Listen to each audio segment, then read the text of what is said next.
Hello viewers, welcome to our channel সিনে কলকাতা ওয়াইটি media. আপনাদের সঙ্গে আমি সাগরিকা আর আমাদের সঙ্গে আছেন Gaurav. Welcome to our channel. কেমন আছো বলো? খুব ভালো আছি, আশা করি সবাই খুব ভালো আছে। কত বছর হলো তোমার ইন্ডাস্ট্রিতে? অনেক বছর হয়ে গেছে, 13 বছর হতে চললো রানিং। ছোটবেলাটা তোমার কেমন কেটেছিল? মানে ইন্ডাস্ট্রিতে ছোটবেলা বলছো নাকি আমার নিজের মানে ব্যক্তিগত জীবনের ছোটবেলা? ব্যক্তিগত জীবনের ছোটবেলা তো ডেফিনেটলি খুব ভালো, সেটাতে সবারই মানে নস্টালজি একটা বিষয় থাকে। আর ডেফিনেটলি বাবা মাকে, ঠাকুমা যারা চলে গেছে জীবন থেকে, ঠাকুমা, দাদু, দিদা, বাবাও নেই, শুধু আমি, মা, মাসি রয়েছে।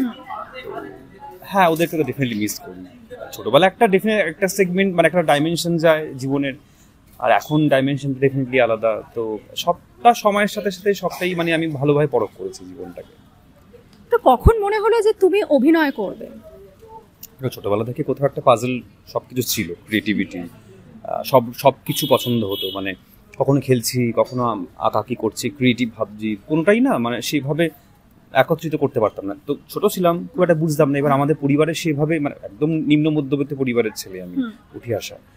তো সেখানে সবাই খুব একটা সড়গড় নয়, মানে আজ থেকে 12-13 বছর, 14 বছর, 20 বছর আগে লোকজন আমাদের ওখান থেকে স্টুডিও পারে আসবে, সেটাও লোকজনের খুব একটা আর কি মানে ভাবনা চিন্তা, মানে কল্পনাতেই থাকতো না যে এরকম অভিনয় করা যায়, এরকম এখানে কি করে সুযোগ পাওয়া যায়, সেটা একদমই সম্ভব ছিল না। আমার জীবনের প্রথম স্ট্রাগলটাই শুরু একটা পাসপোর্ট ছবি নিয়ে, কারণ পোর্টফোলিও মানে বুঝতাম না। আর ট্রেনে করে করে সব জায়গায় ছবি জমা দিতে, তখন বিভিন্ন পত্রিকা ছিল, সেখানে অভিনেতা অভিনেত্রী চায়, সেই নাম্বার দেখে থেকে যোগাযোগ করে করে কোনো রকম, সেটাও অনেক বেশিরভাগটাই ফেক হয়, সবটাই ইনস্টিটিউশনস কাইন্ড অফ বলা, অভিনয় শিখিয়ে পয়সা দেবে হবে। তো এইরকম প্রচুর দেখেছি জীবনের বিষয়ে। সেখান থেকে আস্তে আস্তে থিয়েটার করতে করতে করতে সুযোগ করতে করতে এখন তো কাজ করছি ভগবানের দয়া, দর্শকদের জন্য। মেন তো অডিয়েন্স না থাকলে আমি বাঁচতেই পারতাম না। তুমি ফ্যামিলির পুরো সাপোর্ট পেয়েছিলে সেই সময়? যে না, নিম্ন মধ্যবিত্ত পরিবারে যেটা হয়, মানে তখন তো মানে একটা ছেলে বা মেয়ে, আমরা পড়াশোনা করছি, একটা চাকরি কর, যেটা হয় মানে মধ্যবিত্ত করে, এটা অবশ্যই পড়াশোনা করে কিন্তু চাকরি করতে হবে, এটা তো সব জায়গাতে একটা ইনসিকিউরিটি থেকে থাকে। তো সেটাও আমিও ফেস করেছি জীবনে। তো তার জন্য আমি বাবা মাকে কোনোদিন তার জন্য দোষারোপ করবো না, কারণ তাদের ইনসিকিউরিটি থেকেই বলা ছিল। কিন্তু যখন আমি সেটা প্রমাণ করতে পেরেছি কোথাও গিয়ে, এখনো করে চলেছি, যার জন্য বাবা মা খুব মানে মা সাপোর্টই করে এখন, and she is very happy right now. তো তোমাকে সবসময় আমরা মেন চরিত্রেই দেখি, হিরো। এবার যদি এমন কোনো চরিত্র আসে যেটা খুব ইম্পর্টেন্ট কিন্তু হিরো নয় বা খুব স্বল্প দিনের, সেই ধরনের চরিত্রকে কি তুমি করতে ইন্টারেস্টেড হবে? করেছি তো, 91-তে করেছি। হ্যাঁ, এর আগে অনেক চরিত্র করেছি। আমার জীবনে প্রথম মানে মুখ্য চরিত্রের পর আমি আবার দ্বিতীয় মুখ্য চরিত্র করেছি। কিন্তু আমার কাছে না মুখ্য চরিত্র বা দ্বিতীয় মুখ্য চরিত্র বা অন্যান্য চরিত্র, মানে আমার তালিমটা না এইভাবে কখনো হয়নি। মানে আমি যেহেতু থিয়েটার করেছি, আমাদের শেখানো হয়েছে এইভাবে যে তুমি অভিনয়টা মন দিয়ে করো, মানে চরিত্রটা কি দিচ্ছে, তুমি কত ভালো অভিনয় করছো, সেই চরিত্রটা কতটা মুখ্য হয়ে দাঁড়াচ্ছে, সেটা বেশি ম্যাটার করে। যেই তালিমটা আমার বরাবরই ছিল, আজও রয়েছে। তো হ্যাঁ, একটু অস্বস্তি হয় যখন বলে লিড, বা এখনকার যে ট্রেন্ডিং ভাষা, lead, second lead, third lead, এটা 13 বছর হতে চললো, আজ যদি খুব একটা আমি মানতে চাই না বা মানিও না। আমি শুধুমাত্র অভিনয়টাকেই বেশি প্রাধান্য দিই। আমার কাছে প্রত্যেকটা চরিত্রই প্রচণ্ড ইম্পর্টেন্ট। আর একটা ধারাবাহিক কখনো মুখ্য চরিত্রের উপর কিন্তু বেস করে চলে না, কারণ একটা ধারাবাহিকে আমার মাও থাকে, আমার বাবাও থাকে, একদম আমার ভাই থাকে, আর বিভিন্ন ট্রায়াঙ্গেল লাভ স্টোরি থাকে। তো সেই চরিত্রগুলোকে আমি কি বলবো, তাহলে কি মুখ্য নয়? তো এই মুখ্য চরিত্রটা একটা ট্রেন ভাষা, মানে মুখ্য চরিত্র, সেকেন্ড লিড, ফার্স্ট লিড, এটা একটা অদ্ভুত মানে কোট আনকোট ভাষা, যেটা খুব একটা সময়ের পর প্রযোজ্য হয় না। হ্যাঁ, ছবি বা বিগ স্ক্রিন, ন্যাশনাল মার্কেটের ছবি, বড় ছবি, সেগুলোর বিষয় তাদের কোট আনকোট ভাষা আলাদা। কিন্তু আমাদের যেটুকু দর্শক বা আমাদের যেটুকু ইন্ডাস্ট্রি, ছোট ইন্ডাস্ট্রি, আমাদের দর্শক সংখ্যা শুধুমাত্র পশ্চিমবাংলার মধ্যে বা বাংলাদেশে বা অল ওভার ওয়ার্ল্ডে সামান্য যে কজন আমাদের বাঙালিরা রয়েছেন, তো আমাদের মার্কেটটা খুব ছোট। এখন যদি আমরা মুখ্য চরিত্র, সেকেন্ড লিড এই নিয়ে ভাবতে থাকি, তাহলে আমরা কাজটা করবো কি করে? এটা তখনই প্রযোজ্য হয় যখন মার্কেটটা বড় হয়। তো মার্কেটটা ছোট বললে তাই আমি জিজ্ঞেস করছি, তুমি এই যে খাদান, 5 নম্বর স্বপ্ন, ময়লেন, সিনেমা, না আমি জিজ্ঞেস করছি সিনেমাগুলো তুমি দেখেছো? হ্যাঁ, অবশ্যই। তোমার কেমন লাগলো? কোনটা দেখেছো? আমি বাংলা ছবিটা ডে 1 থেকে দেখি। এরকম না, এর মধ্যে এই যে 4টে সিনেমা, আমি কোনোদিন বাংলা ছবি বা অন্যান্য ছবি, আমি সব সিনেমা দেখি। মানে আমার ইন্ডাস্ট্রি ছবি দেখি, বাইরে ইন্ডাস্ট্রি ছবি দেখি, আমি ছবি ভক্ত। মানে এরকম কোনো আলাদা করে কোনোদিন আমি মানে অভিনয় করি তো কখনো ভাগ করিনি কোনোদিনও কাজটাকে। আর মানে কথা হচ্ছে ধারাবাহিক নিয়ে, তো ছবিটা দুটো কিন্তু ভিন্ন সাবজেক্ট। তো ছবির বিষয়টা সম্পূর্ণ আলাদা, ধারাবাহিকটা সম্পূর্ণ আলাদা বিষয়। তো এই যে টলিউডে কিছুদিন আগে খুব কাদা ছড়াছড়ি হচ্ছিল ফ্যানেদের মধ্যেও, তো এটা তো একটা নেগেটিভ দিকই চলে এলো, তুমি কি বলবে এই বিষয়টা নিয়ে? অডিয়েন্সের মধ্যে অডিয়েন্সের একটা না কোথাও গিয়ে একটা রূপরেখা টেনে রাখে তাদের তারকাদের নিয়ে, একটা ভালোবাসা থাকে, সেটাকে আঘাত করাটা ডেফিনেটলি ঠিক নয়।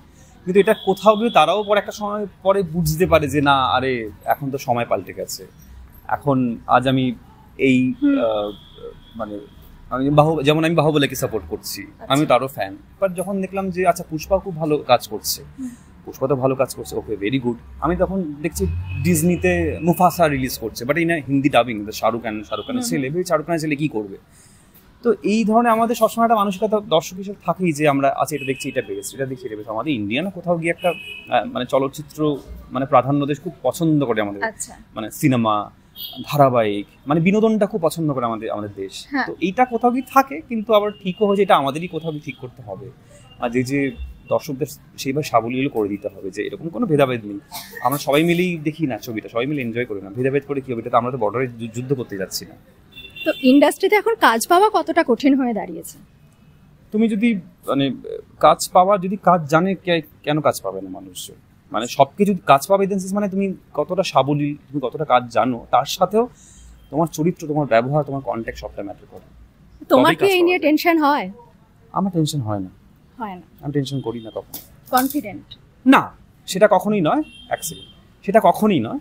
তার কারণ হচ্ছে যে আমি ওইভাবে জীবনটাকে ভাবিনি, সত্যি কথা বলতে। আমি বরাবরই ওই যে বললাম এক্ষুনি যে বললে শব্দটা, এই 5 মিনিট আছে, এই যে তুমি এক্ষুনি শব্দটা বলে যে মুখ্য চরিত্র বা লিড, আমি টেনশন এই জন্যই করি না, তার কারণ হচ্ছে আমি কোনোদিন মানে জীবনটাকে মানে অভিনেতা হতে এসেছি, তো কখনো কোট আন কোট লিড বা এই যে এক্ষুনি যে প্রশ্নটা করলে যে যদি তোমাকে অন্য কোনো বিষয় দিয়ে দেওয়া হয় তখন তুমি কি করবে, তখন এইভাবে অভিনেতা করিনি জীবনে। আমি যখন আমি থিয়েটার করতে গেছি তখন তো আমাকে একটা চরিত্র দিয়েছিল, সেই চরিত্রটা বাড়ির কোনো চরিত্র হতে পারে, সেই চরিত্রটা একটা মুখ্য চরিত্র যেটাকে তুমি বলছো, মেইন প্রোডাক্টের যাকে নিয়ে গল্পটা শুরু হয় সেটাও হতে পারে। তো আমাদের তালিম থেকে বিভিন্ন সব রকম চরিত্র দিয়ে করে এসেছি। তো আজকের দিনে যদি আমি কোথাও গিয়ে আমার বিহেভিয়ার, আমার চরিত্র বা আমার পোট্রে করা চরিত্রটা যদি আমাদের সমাজের কাছে কোট আন কোট হিরো হয়, তো সেটা তো আমার তালিমের দোষ নয়। আমি তো অভিনেতা হতে এসেছি, আমি তো অভিনয়টাই করবো আর দর্শকদের জন্য। আর আমার চরিত্র বা আমার চরিত্র যেটা ডিমান্ড করছে, আমার চরিত্র যদি বলে একটা কমার্শিয়াল হিরো হতে বা কমার্শিয়ালি অ্যাক্টিভিটি করতে, আমি সেটার জন্য নিশ্চয়ই প্রিপেয়ার করবো প্রিপারেশন। যদি আমাকে একটা বুড়ো চরিত্র করতে বলে, সেটার জন্য নিশ্চয়ই প্রিপারেশন, কারণ আমি একটা অভিনেতা, আমাকে ভার্সেটাইল হতেই হবে। আমি কোনোদিনও ইন্ডাস্ট্রিতে ওই কোট আন কোট হিরো হব বলে বা সোকল লিড করব সেটাতে কোনোদিন বিশ্বাস করি না, কারণ আমি অভিনয়টাকেই বেশি গুরুত্ব দিয়ে এসেছি আজীবন, আর ভবিষ্যৎ তাই করবো। দোলে কি প্ল্যান? দোলে ফ্যামিলি সবার সাথেই কাটাবো, আর সবার সাথে যেমন থাকি, পরিবারের সবার সাথে কলকাতাতেই থাকবে? কলকাতা মানে পরিবার, মা, মাসি। সোশ্যাল মিডিয়াতে একটা কাটাছেড়া হয়, কারণ ব্রেকআপ হলেই তাকে নিয়ে একটা চরিত্র নিয়ে কথা বলা হয়, হয়তো কেউ কাউকে চেনে না, কিন্তু নেটিজেনরাই তাদের চরিত্র তুলে বিভিন্ন রকমের কথা বলে। এটাকে তুমি কোনোদিনও ফেস করেছো বা এটা তুমি কিভাবে নাও? এটা সময়ের সাথে পরিবর্তন হচ্ছে, এটা তো কোথাও গিয়ে এর আগেও ছিল, এটা নতুন তো কিছু নয় বিষয়টা।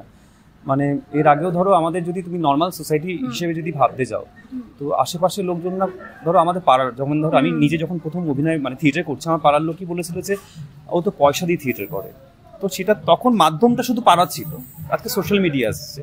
দ্য থিং ইজ আমরা কী করে নিজেদের প্রমাণ করছি বা নিজেদের কী করে এডুকেট করছি, সেটা বেশি ম্যাটার করে। আর সব থেকে বড় কথা না, আমরা কীভাবে নিজেদের পোট্রে করছি, দর্শকদের কী করে, ধরো দর্শক রিয়াক্ট তো ডেফিনেটলি করবে, সেটা খারাপ হোক ভালো হোক হোয়াট এভার ইট ইজ হোক, ডিপেন্ড করছে আমি কি করে রিয়াক্ট করছি, সেটাকে আমি কতটা ভালোভাবে নিচ্ছি।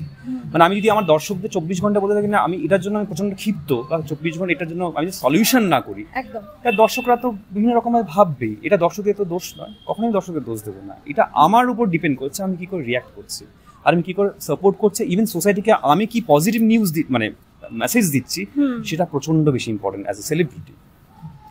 তো সিনে কলকাতা ওয়াইটি মিডিয়ার সঙ্গে কথা বলে তোমার কেমন লাগলো? খুব ভালো লাগছে, খুব ভালো লাগলো ডেফিনেটলি।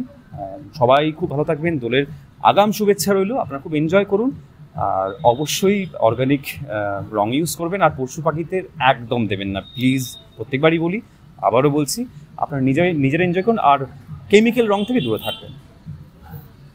আজকের মতো এই পর্যন্ত, আবার পরে ফিরে আসবো অন্য কোনো তারকাকে নিয়ে। ততদিনের জন্য সাবস্ক্রাইব করুন সিনে কলকাতা ওয়াইটি মিডিয়া আর আমাদের অপর একটি চ্যানেল গসিপি বং।